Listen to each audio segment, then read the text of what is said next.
I sat at a table set for four with two empty chairs. My parents had skipped my promotion dinner for my brother's amateur softball game. Their message said his game matters more. Then my CEO rose and announced something no one expected. I was not just promoted to vice president, I was now the company president with a seat on the board. They missed everything. And that was only the start. Her name is Catherine Walsh. For 12 years, she had climbed the ladder inside one of the country's most respected firms, and the night she was supposed to be honored, the two people who were supposed to love her most chose a game over her life's work. The question she finally had to face was this: how many times do you let your own parents tell you that you do not matter before you finally believe them, or before you finally stop listening? My name is Catherine Walsh. I am 36 years old, and for the last 12 years I have built my career at Meridian Capital, one of the most aggressive private equity firms in the country. I started as an analyst right out of business school, and by 34, I had already outlasted 3 waves of layoffs that gutted entire trading floors. The firm was my life, because I let it become my life. Work was the one arena where results actually mattered more than who you were related to. I had closed deals worth north of $2 billion. I had saved the firm's Chicago portfolio from a margin call that would have made national news. And 10 months ago, Richard Ellison, the founder and CEO, had pulled me aside after a board meeting and told me that I was on track for a promotion to senior vice president. He said, and I will never forget this, "You have built more value for this company than any executive in your generation. It is time we made that official." That conversation happened on a Tuesday morning in April. The same evening I called my parents. My mother answered on the second ring. I told her about the promotion and she said, "That's nice, honey." Then she immediately asked if I had seen the video of Brandon's walk-off hit from the weekend. Brandon is my older brother. He is 38 years old, still plays in an amateur men's softball league, and still lives 15 minutes from my parents. He has never held a job longer than 18 months. He has never paid a bill on time, and he is the sun around which my family orbits. I told my mother that I would be hosting a formal dinner to celebrate the promotion and that I wanted them there. She promised they would come. I even sent them the invitation 6 months in advance, printed on heavy card stock. I booked the private room at the Whitmore Hotel, the same room where we had closed our largest fundraise 3 years earlier. I put my parents at my table, right beside me. But here is the thing about patterns: they do not break just because the stakes got higher. The afternoon of the dinner, my phone buzzed. It was a text from my mother. Not a call, a text. It read, and I will quote it exactly: "Brandon's playoff game got moved to tonight. We can't miss it. His game matters more. We'll catch up with you another time." That was it. No apology, no offer to rearrange. Just a declaration that my brother's recreational softball game mattered more than the most important night of my career. I read it 3 times while standing in my closet in my navy blazer and silk shell, fully dressed and already late. Then I texted Sophie, my best friend from college, the only person I could count on to show up. And I walked into that private room with a smile that felt stitched to my face, knowing exactly what the empty chairs beside me were screaming to everyone in the room. They were screaming that I was not worth showing up for. But I had no idea that in the next 10 minutes, Richard Ellison would stand up and say something that would make every single person in that room forget that those chairs were ever empty. Richard Ellison is not a man who makes spontaneous speeches. He is 62 years old, has run Meridian Capital for 3 decades, and in all that time I had never seen him stand up at a dinner unplanned. That night, he stood. He tapped his glass with a butter knife.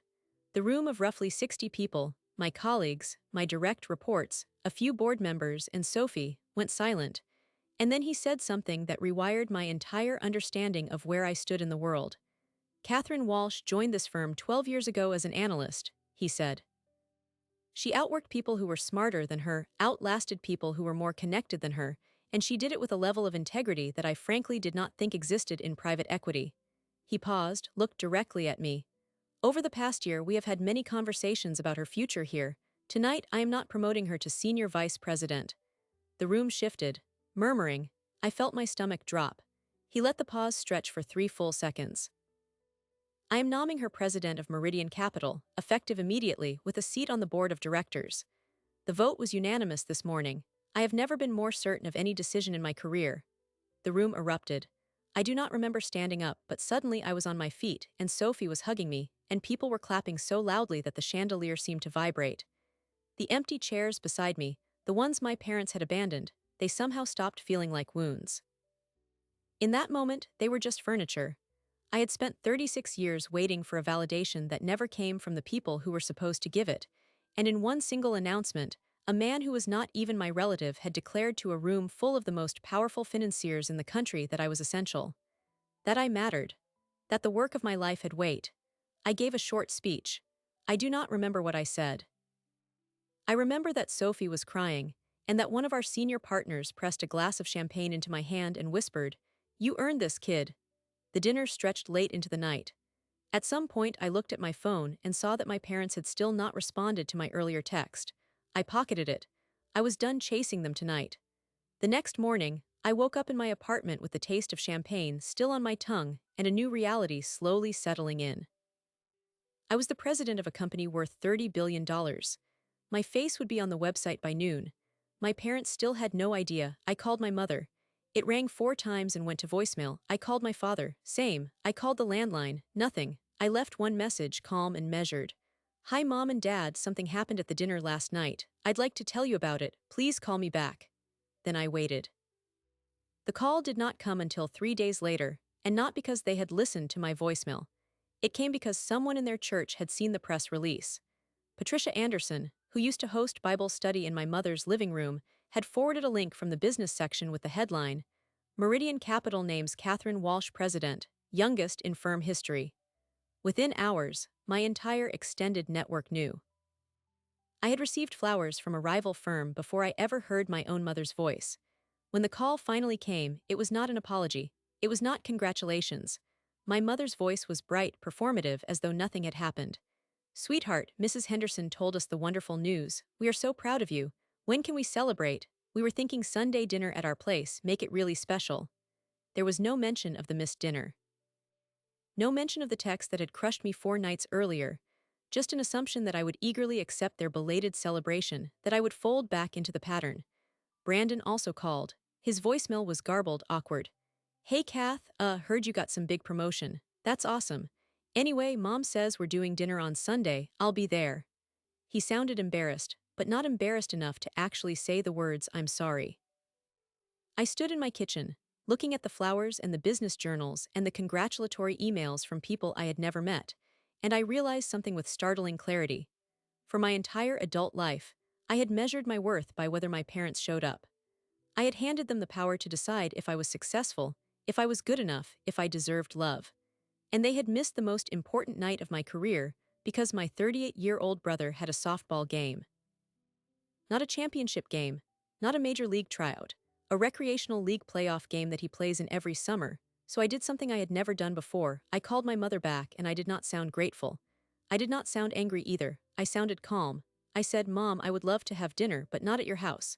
I've reserved a table at a quiet restaurant in the city, just the 4 of us, you, Dad, Brandon, and me. I have some things I need to say." She hesitated. I could hear the confusion in her silence. "Well, of course, honey, that sounds lovely. We're just so proud of you." I said, "I'll see you Sunday at 6.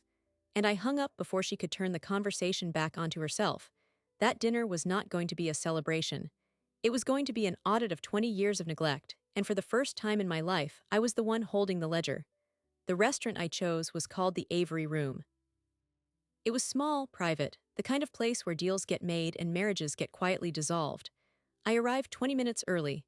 I wore the same navy blazer I had worn to the dinner they missed. I wanted them to see it. I wanted the fabric to trigger a memory, not of guilt, but of what they had opted out of. They walked in together exactly on time.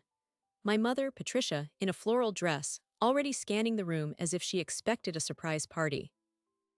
My father, George, with his hands in his pockets, looking like a man who had been dragged to a tax audit. And Brandon, 38 years old, still wearing a baseball cap, who immediately said, "Fancy place, you sure you can afford this now?" He meant it as a joke. It did not land. We sat. I ordered a bottle of wine without asking for their preference. I let the silence stretch for a moment. Then I said, "I want to start by saying thank you for coming. I know it's a drive." My mother smiled, relieved. "Of course, sweetheart, we're so proud of you. Honestly, we were just saying in the car how wonderful it is that you're finally getting the recognition you deserve." I nodded slowly. "The recognition I deserve. That's an interesting phrase, because for 12 years I have tried to earn recognition from this family, and the most consistent feedback I've received is that someone else's schedule takes priority. My mother's smile froze. I reached into my bag and pulled out my phone. I opened the text message thread and read it aloud. Brandon's playoff game got moved to tonight. We can't miss it. His game matters more. I asked my mother if she remembered sending that. She said, "Catherine, you know I didn't mean it like that. We just thought your dinner was a corporate thing. We didn't realize it was so personal." I said it was a dinner celebrating the biggest moment of my career, in a private room at the Whitmore Hotel with 60 people I respected, and my table had 2 empty chairs. That is personal. That is a statement I have been receiving since I was a child. Then I began to walk them through the ledger, not a metaphor. I had actually made a list on a small piece of paper. I read it, my 8th grade science fair, where I won first place and they left early to pick up Brandon from a friend's house. My high school graduation, where they missed the processional because Brandon needed a ride to buy guitar strings. My college graduation, where they spent the entire ceremony tracking Brandon's road trip on their phones. And now this, the presidency. I said, I am the youngest president in the history of a $30 billion company, and I found out that you knew because a retired woman from your church saw it on the business news before I ever heard your voice. Brandon shifted in his seat. He looked genuinely uncomfortable, which was not something I had ever seen before. His mouth opened, then closed, then opened again. Kath, I didn't know about the text. I mean, I didn't ask them to do that. I'm just a guy who plays softball. I'm not the one who. He didn't finish. I turned to him. You're not responsible for their choices. But you have been the safe center of their universe for your entire life, and you have never once said, hey, maybe we should go to Catherine's thing instead. Not once. He stared at the table. His eyes were wet. Then my mother attempted the pivot she always used. Catherine, we're here now. That's what matters. Can't we just move forward? We want to be part of your life. We want to celebrate this. And I said the thing I had rehearsed in the mirror for 3 nights. You want to celebrate the result, but you have never once celebrated the person who earned it. You have never once asked me about my work, my challenges, my sacrifices. You have never once chosen me over Brandon when it mattered. And I am not angry about that anymore. I am simply done. I told them I was not going to cut them out of my life. I was not going to make a scene. I was not going to replay the same cycle of guilt and disappointment. I was going to set a boundary, one that I should have set 20 years ago. I would see them on major holidays. I would take their calls if they called, but I would no longer rearrange my schedule to accommodate theirs. I would no longer apologize for my ambition, and I would no longer audition for a role that had never been available.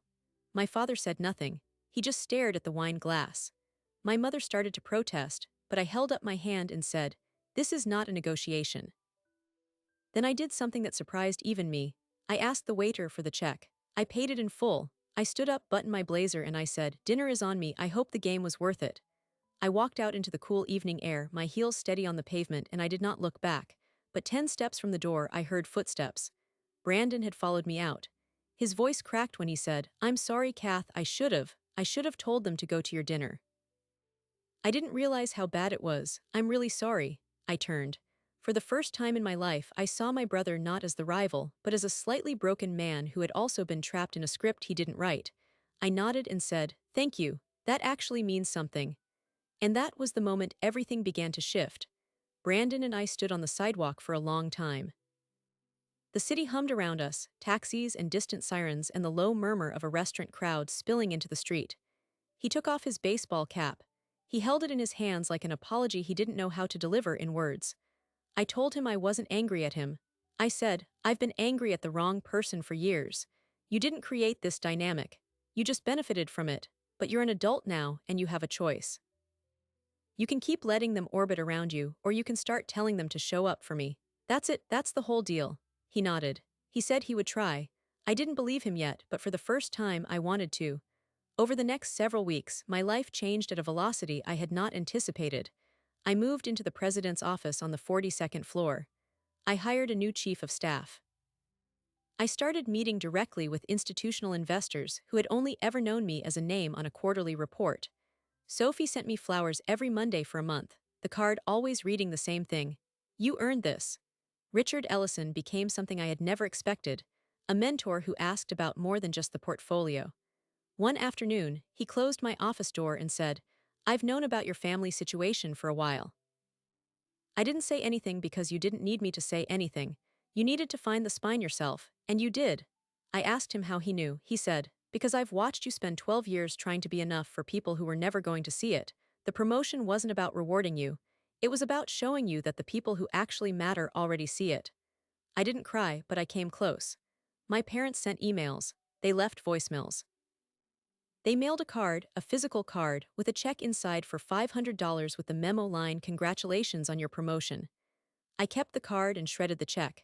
I didn't need their money. I needed them to understand that currency was never the problem. Time was. The currency they spent on Brandon's games and Brandon's errands and Brandon's moods, that was what had bankrupted our relationship. But I held the boundary I had set. I saw them at Easter. It was polite. Stiff. My mother asked if I was still upset, and I said, "I'm not upset, I'm clear." She didn't know what to do with that. Then something happened I did not expect. Brandon showed up at my office. He had never been to my office before, not in 12 years. He wore a button-down shirt and no baseball cap. He sat in the chair across from my desk and said, "I quit the league." I asked why. He said, because it was the only thing I had that made me feel like I mattered, and I realized that's exactly what you never had from them. It wasn't fair. I don't want to be the reason you're not celebrated anymore. I looked at my brother, 38 years old, unemployed half the time, and I saw for the first time a man who was trying to figure out who he was outside of being the son. I told him I appreciated the gesture, but the league was never the problem. The problem was that our parents treated his smallest activities like major milestones and treated my major milestones like distractions. He said, "I know. I told them they have to stop. I don't know if they will, but I told them." In the months that followed, a new rhythm emerged. Brandon and I started having lunch once a month, just the two of us. He asked me about my work. He didn't understand private equity, but he tried. He asked about Sophie, about my travels, about the board meetings. He started applying for jobs seriously. Our parents noticed. My mother called once and said, "You two have gotten so close lately." "What changed?" I said. He apologized. That was all I ever needed. She was silent for a long moment, then she said, "I don't know how to apologize for 20 years. I said, "One moment at a time, start with the text." She never did, not fully, but something shifted in her too. The following Christmas, she gave me a small framed photograph. It was from my high school graduation. She had cropped it so it was just me, cap and gown, looking straight at the camera. On the back she had written, "I'm sorry I missed this moment, I'm glad I didn't miss you." It was the first time she had ever acknowledged missing anything. I put the frame on my desk, next to the nameplate that read, "Catherine Walsh, President." The empty chair was finally, permanently filled. And here is the thing I learned, the thing I want anyone watching this to understand. You can spend decades waiting for your parents to see you. You can twist yourself into shapes that fit their expectations, hoping that maybe this achievement or this promotion or this version of you will finally be enough. Or you can decide that you are already enough. That the people who show up in the empty chairs of your life are the ones who deserve the seat. My parents missed my promotion dinner, and that still stings. But they also missed the moment I stopped needing them to show up. Because the CEO didn't make me president that night. I made myself president over 12 years of showing up for myself. And nobody, not even my own mother, can take that away from me. Some of you watching this right now are still waiting for that apology. You are still rearranging your life around people who have never once rearranged theirs for you. You are still hoping that this next achievement, this next milestone, will finally make them turn their heads and say, "We see you." I lived in that hope for 36 years. And I can tell you the waiting will hollow you out. The only person who can fill up that emptiness is you. Boundaries are not punishment. They are not cruelty. They are the architecture of self-respect. They are the declaration that your time, your work, your very existence has value independent of anyone else's recognition. My parents may never fully understand what they missed. That is their loss, not mine, because I have built a life that no longer requires their validation to feel complete. I have a brother who is learning to show up, a mentor who saw me before I saw myself, and a friend who sent flowers every Monday for a month. That is my family now. Not the one I was born into, but the one I chose. If this story landed somewhere in your chest, please take a second to like and subscribe. Drop your location and your local time in the comments. I want to know where in the world you are hearing this from right now. I am Catherine. This was the story of how my parents missed my promotion dinner, how my CEO named me president, and how I finally stopped auditioning for a role that was never available. Thank you for listening.